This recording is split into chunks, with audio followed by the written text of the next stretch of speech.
If you look at the national security strategy that just came out, you see that what the president has in mind is he doesn't want South America, Latin America, continuing along the path it has long been on, which means being essentially influenced, driven, directed by America's enemies.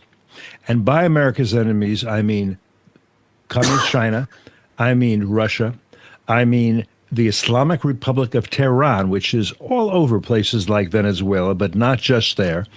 I mean Hezbollah, which is a proxy of Tehran and is a terrorist organization. He talks about it in terms of money because this is America first and it's your interest and it's your money. And we had companies over there and they had rights, and those rights have been abrogated. And we're also not going to let the drugs come out of this country and probably others as well, and go and end up in the United States. But he also, there's something called the Monroe Doctrine. When John Kerry at one point said it's no longer operative, I don't think he understood what it was. I think when he said it's no longer operative, he meant we're not going to interfere in South America's affairs.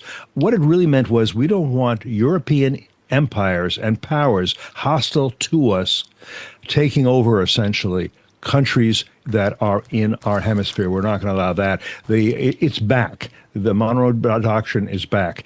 And so I think he wants to force out, particularly China, Russia, Iran, part of what we call the axis of aggressors.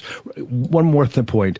There are three countries in particular that are really enemies of, adversaries of the United States. One, of course, is Venezuela. One, of course, is Cuba, which is deeply involved in Venezuela, and one is Nicaragua. And I think he has his eye on all three, starting with Venezuela.